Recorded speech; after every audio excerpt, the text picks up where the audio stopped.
On to the trip of destiny. To GenCon we go. GenCon and beyond. Actually, no, it's exactly to GenCon, right? Yeah, we're not going beyond. Well, I mean, I think just to make that happen, we should get there and go past it. Just a little bit past it. Yeah. I agree. And then walk backwards. Well, we're on the bridge. This is the Bridge to Freedom. We are leaving Prince Edward Island, and we're going over to New Brunswick. We're actually heading to St. John first. We're gonna go visit Christy and the kids. Rendezvous there, and say our goodbyes, and then it's straight to Bangor where we're getting our flight. It's, by the way, Rodney Smith here, and the other voice you're hearing is Pep McDonald. And this is a team up. We're heading to, actually, Pep, you've been on the series. I should have made a fake name. You could have done that. But John Smith. Darn it, this is hard. I would have spoiled it because I wouldn't have remembered the fake name. That's true. Your voice has been on Watch It Played before. Do you even remember how? 2 times you've been on. 2 times, yeah. I was. You did a voiceover for Dungeon Run. I think it was Dungeon Run. No, 7 Wonders. Seven Wonders? Yeah, it was 7 Wonders. Oh, so I don't remember. Yeah. I don't remember when you were on our series. 7 Wonders, and then. It was Space Hulk. You were the voice of Harvey Walters. The only Marine who survived that game. So go me. What do we pack to do? We've packed some things to do. Maybe we'll show some footage of what we're doing, but we've got a couple of podcasts we can listen to. We got the Dice Tower and a couple other favorites that are talking about Gen Con. Get us pumped up about that, and some games. Got the Choose Your Own Adventure. Yes. I was gonna say Make Your Own Adventure, but we could do that. We are kind of doing that, aren't we? Yeah, we could just make our own adventure. One thing about this trip is we put some time into preparing for it. Right? We did up a schedule. We have all of our times figured out, and we brought food for the trip. No stopping, because we're just trying to get to the airport as quickly as possible. So we packed a bunch of food, an entire block of cheese. This is the weird thing. We were going to pack food. I packed all non-perishable things. Because, I wanted it to last. What did you pack, Pep? Block of cheese, carton of milk. Who brings milk on an 8-hour trip? I drank it already. All right. Ice cream container full of cobs of corn and carrots. I gotta say, it's healthy at least. Okay, so we have stopped in St. John, New Brunswick, because that's where the kids were hiding away. They're also having a little vacation while we go. We had some stew. Home cooked stew. That was good. Meaty. And I've been told, what do I have to pick up at Gen Con for you? Cthulhu. Something Cthulhu. And what is it you want? The X Star Wars Glory of Wings thing? The miniatures game? Yeah. Yes. What did I get for you? Everything. Okay, well, we gotta get back on the road. So, we've taken a slight detour. I don't think Gen Con is this way, but there's the car. I don't know. We saw a rock, we saw a mountain. We're gonna climb it. In the car, we were playing Choose Your Own Adventure game, Destiny Quest. So far, we've lost all of our money. We've been ignored by farmers. Anything else happen? We were sent to hunt a witch, which we think might be a small girl. Right. And we've assumed the identity of a dead knight. Who never told us his name. So it's really hard to assume his identity. I'm LARPing. I'm LARPing!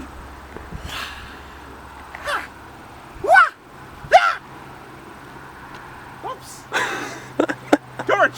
Torch attack! So we found a prank hurdle down there. No, Pep, no, don't do that. That's a bad idea. Oh, dear Lord. Prank hurdles. Oh, silly Canadians. Okay, so we've arrived at the American border, and we're hoping our Watch It Played credentials will get us through unhindered. But I'm not sure. Do you think they'd let us through if they thought you were Batman? As long as I'm not wearing the mask, I can ask them, Harvey Dent, can we trust him? And I think that would really give us some credentials. Okay. Well, I mean, the only explanation then is that I'm Robin, apparently. No. Alfred? Yeah, you're Alfred. Okay, that's better. You're more the age for Alfred. you're walking. Get out. I can't get out here, it's the border. That's true. They'll shoot me. That would look really suspicious. Yeah. If you suddenly bolted out of the car. let's not do that. All right, we'll see you on the other side. We crossed the border successfully. That was a little awkward. Yeah, more on that later. Okay, we'll follow up with that. Yeah. Now we're just getting ready to head to the airport, I guess. Oh, we listened to the Dice Tower. Yes. That was a pretty good podcast. Yeah, they mentioned us. Constantly. Like they didn't mention us at all, did they? No, they said you might be listening to this on your way to That's GenCon. true, they so did. they were talking about us because they knew. We were on the way. They knew we were on the right. Yeah, they were talking about us. The one thing, listening to all these people talking about GenCon, is they're all talking about how amazing it is. Could it live up to the hype? No. I'm starting to wonder. No, I really feel that we're gonna get there and there's gonna be 12 guys all dressed up like Superman. Yeah. And it's gonna be really confusing because it's like, what does Superman have to do with any of this? And what does Gen have to do with any of this? GenCon. What's the Gen stand for? Generic? Generic con? You buy generic tickets? I don't know, but I don't understand what Gen means in GenCon. We should probably figure that out. Maybe it's an acronym.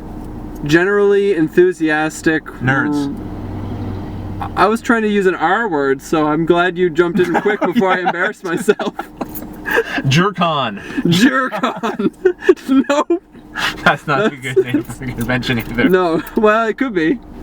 For the right convention. Top 5 things to do at Gen Con. My number 5 is getting into the Lords of Waterdeep tournament. I've never been really in an official tournament before, so I'm looking forward to trying that out. Hopefully getting past the first round. That'd be awesome. Yeah, my number 5 would be giant Catan or giant chess or giant anything. Anything where I can take something big in my hands and roll it around. Okay, cool. My next thing, number 4, would be just trying out hot games. Just stuff that's been talked about for the last several months. And on Board Game Geek, looking forward to trying out like Android Netrunner and Mage Wars and just anything that's cool and exciting, get some buzz about it. I want to try those out. What about you? My number 4 would be buying everything in the in the whole area. That's further down on my list for sure. Number 3 for me is kind of the opposite of what I just said. I want to try some stuff that's not hot. That's smaller press things. Ice cream?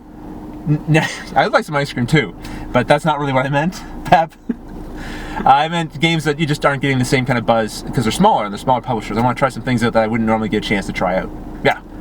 That's a good point. My number 3 would be getting some playtesting in on our little game. Oh yes, yeah, that's right. Definitely. See what little dice game action. Get some opinions. All right. Get some ideas. We on number 2? Yeah, number 2. I would like to role play with Pep. Outside of the hotel room in the convention center at an organized game. Ah, okay. Because I haven't got a lot of role-playing experience. Pep does, and we haven't had a chance really to get something going together. So I'd like to try something like that, maybe at an event, maybe D&D next or some other thing. Who knows? What about you? Number 2. I definitely want to try some miniatures of some kind, maybe even some giant miniatures. Would those still be miniatures? No. What would they call it? Maxitures? Warfare? I don't know. I don't think they have a name for that. Maybe we're onto something. Giant miniatures, yeah. I'll write that on my hand as well. And number 1, well, obviously a big thing for me, and this is going to sound like pandering, but it's really true, is getting to meet some people who watch it played, and I get to talk to through that, but never get to see. So I'm really looking forward to hopefully meeting a few of the viewers, and also just some of the different publishers and retailers that I sometimes talk to as well, or of games that I like, to meet some of those people, and in general, just being with thousands of gamers who want to play games. I think that would be a lot of fun to be in that kind of environment. Yeah. I think my number 1 would just be challenge. Just up for the challenge of competition. Of the competition, yeah. Just playing against people who their sole goal in life is to beat and enjoy and be involved in games. Cool. You know. That's top 5. That's top 5. All right, let's get at Gen Con. At Gen Con. All right, so everything was going really well. We got to the terminal on time, and then what happened? Got delayed. So we are going to be racing, possibly, to get our connection, so we can go to Gen Con. Whichever one of us makes it on time. It's because it's a race. Yeah, and I'm carrying more stuff, so probably it'll be Pep going, and I'll just wave the tarmac. Hopefully our other flight, which is also getting delayed, gets delayed enough that we can connect up with it. We'll see. Hey, I know it seems like we should probably explain why the two of us are in bed together. We'll get to that. We'll get to that, I'm sure. Yeah, we got here after midnight, and so we still wanted to go over and pick up our tickets, which we did. And there was another little problem, wasn't there? Yeah. I only got 3 of my tickets out of 20. Yeah. Something like 20. So, I wasn't sure, did you actually pay for the tickets? We checked online, he had paid for the tickets. So I don't know, Pep, we're just going to have to see tomorrow if you can get them. Yeah, we'll just go in early because, it's 3 a.m. and that's the first thing I want to do is I want to wake up. Wake up in 3 hours. 6.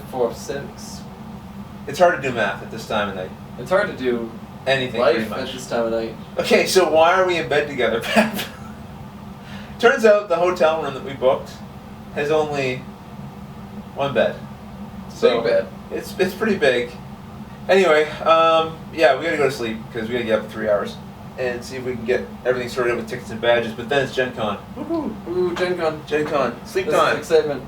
And finally, it was the first day of GenCon. After a quick breakfast at the Steak and Shake, where I ran into some Watch It Played viewers from the UK, I headed over to the dealer hall. This here is the line I got into. If you had a press badge, you could go in an hour early along with some VIG members, but still the line was quite long. But as soon as I got in, I went right to the Plaid Hat Games booth. I wanted to meet the guys there in person. And hey, who's that guy in the black fedora? He looks familiar. Isn't that Ron Passel guy from the Rice Power Network or something? I don't know. Anyway, once we got in there and got a chance to look around, I went to the Fantasy Flight Games booth, and I heard there were other publishers at this convention, but this booth was so large once you got in there, I don't know how you ever get out again to find them.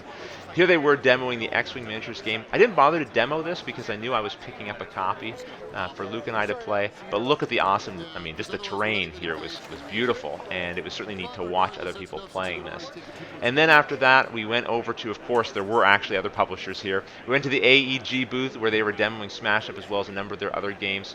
And here's the Wizards of the Coast booth, very visual display of kind of a broken down dungeon, and that was neat. And then everyone got to come in, and this was really exciting because there was just a lot of, well, look at people dashing and moving around, lots of energy here. Some of the games sold out very quickly, and I imagine some of these people were heading right to go get them. One of the games, The Seasons by Asmodee, sold out. Android Netrunner, I heard, sold out in 7 minutes. So this was just fun to be a part of because there was over 41,000 unique attendees to Gen Con. This is, of course, just a fraction of those. But, I got to be a part of that bunch of excited gamers who were just, happy to be here and happy to be gaming. Then we headed out to demo stuff. Here we were at AEG demoing Smash Up, and we just tried to demo everything we could. Also got to check out some really cool looking displays. Here's a really nice gaming board with an awesome diorama set up on it. Legacy was a game we demoed as well. This was a Kickstarter game that was quite interesting about time travel and inventing things. The gentleman in the orange shirt there is Brian. He's a viewer from Watch It Played. We also got to check out some giant games. Remember, Pep wanted to play some giant games. We didn't get to play it, but that was Ticket to Ride being played. I went over to Catalyst Game Labs. They were demoing Leviathans and Balance of Power, a couple of their games, as well as a lot of other ones. This was an interesting miniatures game. I think it was a variant on a bigger miniatures game. What I really liked about it was that the initiative, the turn order, was based on a timer, a click timer. Here we were demoing Chupacabra. This was a dice game, very light and simple dice game, but a lot of fun. And what was extra neat was that the dice are glow in the dark. So if you really want to go for that extra theme, turn out the lights and play it in the dark. I don't know if I would have done any better. I lost that one. Very cool dioramas. This one from Dungeons & Dragons was amazing. And dice. Dice were everywhere. I think Pep spent more money on dice than he did on games, but they were some beautiful dice. So I can't blame him for that. And then, of course, you're working hard, you're walking those halls, time to take a break. So Pep was trying out this amazingly comfortable beanbag type chair. This is also, you can see kids playing in the background. There's kind of a nice family area. Kids beating each other up with foam swords. Pep and I did that later as well, but there's no footage of that. Spent a lot of our evenings in the games library. Here we met up with Matt and Ben, the designers of Fleet. They taught Pep and I automobile. A couple of really great guys, had a lot of fun. Then that evening, I met up with Dan Crane from the Discount Game Store. He taught us Level 7. Rafe Granger from JimmyDjango.com and formerly of the D6 Generation was there. We didn't play the game right and we lost, but we did have a good time. The next day, we headed over to the convention, followed Darth Vader there. There were tons of great costumes at the convention, but this was definitely one of my favorites. Then we were scheduled for a demo at the Upper Deck booth. They were showing off a few new games, but one of the ones I was most interested in was Legendary, their Marvel deck building game. I love Marvel Comics. And the gentleman demoing the game, sitting right there in the gray and the orange shirt, his name is Jason. Turns out he's a viewer of Watch It Played and a real fan of what we're trying to do, so that was a really neat way to meet him and have him show us this deck building game. Lots of great artwork, all original artwork, and I've been talking to him, and it looks like we might have an opportunity to bring you this game in the Watch It Played series, so I hope you'll watch out for that. We didn't attend a lot of events at Gen Con, but one of the ones we did attend was the D6 Generation event. There's Russ on the far right and Craig in the middle, and then Russ's wife, Nicole. Those guys are just as nice in person as they are on the podcast, which is no surprise. There's Jeff Engelstein with the mic and his 2 children. They were demoing for us kind of an enhanced version of their upcoming game, Space Cadet. The room was divided in half, and each half was its own sort of spaceship, and then within that spaceship, we were divided into different controllers of the spaceship. And we all had to do these little mini games to either enhance our shields or our attack strength, etc. It was a lot of fun, and I definitely recommend this event if you're going to Gen Con. And here's Pep demoing a Game of Thrones, the board game 2nd edition. He enjoyed it, he bought it, which I was so glad for, because this is a game I wanted to try, and we'll see more of it later. But first we went to the Lords of Waterdeep tournament. I won the first round, surprise, surprise, but then decided not to continue. Really hard to play games that I already own at Gen Con. This is a place where I wanted to play games I wouldn't normally get a chance to, like the Purple Worm Graveyard, which was a Quest role-playing scenario that was picked up by Dan Crane right there from the Discount Game Store. What a phenomenally nice guy. I tell you, he's been a friend of the series. It's wonderful when the people that you meet online that are so great online turn out to be just as great and even better in person. So thank you, Dan, for running that for Pep and I. We finally got to play a role-playing game together, and we did it with the D&D Next playtest rules. Then that night, we actually sat down and broke open Game of Thrones, and we played that. Didn't finish it. It was a long game, but I really, really enjoyed it. And then it's back to the dealer hall the next day. Here I was in the Z-Man Games booth. I didn't get to demo any of these games. So many games, so little time. I always try to spend some time playing a game with a designer or publisher before I talk to them about what I've played. This game, Atlantis Rising, was really interesting because it was a cooperative worker placement game, and I don't think I've ever heard of a cooperative worker placement game before. Here was the War of the Ring, a game I've never played before, heard a lot about, and it is as beautiful as people say it is. Love the look of that game. Then you also get to see a bunch of games you maybe haven't heard about by smaller publishers, smaller designers, and that can be really fun, especially because so many of them are passionate about their games, and they're getting to expose it to so many people firsthand that wouldn't necessarily get to see it, so that's neat to be a part of. We also get to meet these folks here, the Two Lanterns Games. It's a husband and wife, designed a card game called Morels. People told me I should check this out. I'm glad I did. It was really interesting, and I look forward to picking this game up at some point. And then it was off to the Soda Pop Miniatures booth. There's John on the far right chatting there. Great guy. Partnered with us for the Super Dungeon Explorer playthrough. We got to see some of the new models from the currently released expansion. He gave us a copy of that, which was really kind. We'll have to do an unboxing of that and show you guys some of the great new models. But here's Relic Knights, their new miniatures game, which just successfully completed, really successfully completed on Kickstarter. That was neat to see. Here's some other new models for Super Dungeon Explorer. These ones are not released yet. These are the ones that are up and coming. Those are really cool to be able to see up close. We get to see lots of unreleased games in glass, which is very tempting. Here's the expansion that was released, and here we go. This is Sedition Wars. This was a Kickstarter that did really well. I also backed it due to some encouragement from my fellow acquisition disorder sufferer, Jamie from the Secret Cabal Gaming Podcast. Got to look at the models up close. This was actually really easy to get suckered into because the models are beautiful. So it was a really good deal. I think it was $100 and you get 100 miniatures. Really hard to go wrong there, but it was neat to see it in person and to see the rule book is almost in a completed state. Even if you're not into miniatures gaming, it is hard not to admire the beautiful paint jobs that you found all over Gen Con, these beautiful setups of people showing off their great games and these awesome action sequences like this one here. But then we went over to Smirk and Dagger, got to see the guys there. There's Kurt, the designer of Cutthroat Caverns, a game that we'll be featuring in our series probably sometime around December. There's a little video I made for them. They're going to be releasing an app, and they're going to have a Kickstarter for that, so that's pretty exciting. Then I headed back over to the Plaid Hat Games booth. So nice to meet these guys in person. This was the first publisher to recognize our value as a series from a publisher's perspective and partner with us. So kind of them to do that. Great to meet them in person, as I said. And there's Jerry giving a demo of his brand new game, Mice and Mystics. And in the green shirt, that's Keith, one of our viewers. And let me say, that had to be one of the best things about the convention, because there you are, of course, with 40,000 other gamers, but a majority of them are complete strangers, and every now and then someone will come up and say, hey, I watch your series, watch it played, and I get to make a personal connection with someone so easily, and we could just geek out about the convention and our shared experiences and what we were enjoying. That was a lot of fun. Got to see Zombie Side played. I didn't actually demo it myself, but it really looked nice, and I have a bit of a sucker for zombies. The Sentinels of the Multiverse, this was a very popular booth. I would have liked to have gotten a demo in, but man, they were busy all of the time. Not hard to imagine why. Superheroes and cards, and it's a well-reviewed game, so I'm glad to see them having a lot of success there. Lots more costumes. Star Wars a popular theme. Again, we're going to see Darth Vader, my favorite. Looked beautiful. Had to take that footage for Luke. Had a chance to learn Flashpoint Fire Rescue from David, one of our viewers, and his friend. Those two guys were so much fun to play with. We were the loudest ones in the library. We just barely eked out a win. Then next day, back to the dealer hall. Check out some things I missed, like this entire section devoted to artists and their art from games and other geekery. Very cool. I had to go over to the Indie Boards and Card Games booth because I wanted to pick up my own copy of Flashpoint Fire Rescue. Had the designer sign it, and it's certainly a game I would consider featuring on our channel. As I wrap up, I want to say a quick thank you to all of our viewers who had a chance to come meet me at Gen Con. It was such a pleasure to meet you in person. I also want to give a real shout out to the other board game media creators that I had a chance to meet. I really respect and admire your work. Larry and Tim, Lance, Joel, Cody and John, Ryan Metzler, Tox, the D6 Generation, and the Big Daddy himself, Tom Vassell. If you get a chance to come out to Gen Con, I would highly recommend it. It truly is the best 4 days in gaming. Top 5 things at Gen Con! Do. What are we doing? Top 5 things to do at Gen Con. Top 5 things! Let's try that again. Ready? Okay. Go ahead. Ready? Do